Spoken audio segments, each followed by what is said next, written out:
नमस्कार मित्रांनो.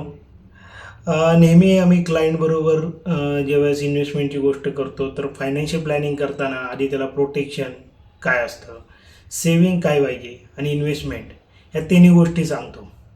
प्रायोरिटीज कशाला द्यायच्यात हे पण त्याला सांगत असतो आणि इन्व्हेस्टमेंट पण कधी करायचे हे पण त्याला सांगत असतो.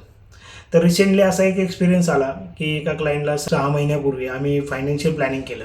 तर त्यामध्ये आम्ही पूर्ण फायनान्शियल प्लॅनिंग केलं होतं. इन्कम प्रोटेक्शनपासून हॉस्पिटलायझेशन एक्सपेन्सेसचे खर्च प्रोटेक्ट करण्यापासून त्यांचं रिटायरमेंट प्लॅनिंग, मुलाचं एज्युकेशन सगळ्या गोष्टी छान प्लॅन केल्या होत्या. त्यांनी त्यावेळेस प्राधान्य हेल्थ इन्शुरन्स करूयात म्हणून आम्ही हेल्थ इन्शुरन्स त्यांना सांगितलं, त्याप्रमाणे त्यांनी फॉलो केलं.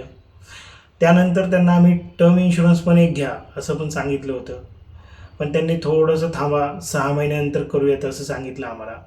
आणि त्यांनी जे वेल्थ क्रिएशनचा ऑप्शन आहे जो आम्ही इक्विटी म्युच्युअल फंडचा त्यांना सजेस्ट केला होता SIPचा, तो पण त्यांनी स्टार्ट केला. पण मी त्यावेळेससुद्धा त्यांना सांगितलं, सर तुम्ही आधी टर्म इन्शुरन्स करा, आपण बाकीच्या गोष्टी पुढं करू शकतो आहे. रिसेंटली एक्सपिरियन्स असा झाला की त्यांना आत्ता कॅन्सर झाला. 3 महिन्यापूर्वी कॅन्सर झाला होता सुरुवात, आणि आत्ता त्यांना त्याचा क्लेम पण मिळाला. मेडिक्लेममध्ये त्यांचा पूर्ण क्लेम पण सेटल झाला. क्लायंट खूप हॅप्पी.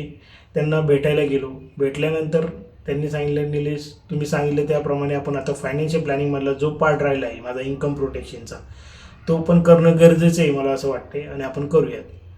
तर मला सांगताना खूप वाईट वाटलं की सर हा आता टर्म इन्शुरन्स तुम्हाला मिळणारच नाही सर, कारण तुम्हाला कॅन्सर झालेला आहे. क्रिटिकल इलनेस कुठलाही झाला तर इन्शुरन्स कंपनी आपल्याला टर्म इन्शुरन्स किंवा लाईफ इन्शुरन्सची कुठलीही पॉलिसी देत नाही.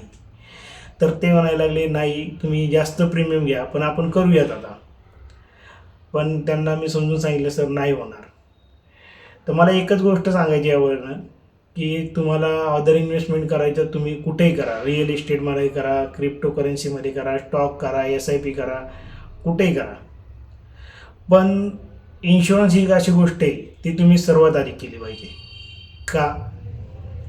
ती तुम्हाला तुम्ही हेल्दी असतानाच मिळते, तुमचं योग्य वय असेल तरच मिळते. बाकीच्या गोष्टींना तुमचं वय हेल्थ ह्याच्याशी काही घेणं देणं नाही, ते तुम्ही कधीही करू शकता. तर मला एवढाच मेसेज द्यायचा आहे की इन्शुरन्सला पहिली प्रायोरिटी द्या आणि अदर इन्व्हेस्टमेंटला तुम्ही कधीही करू शकता, ते नंतर करा. थँक्यू.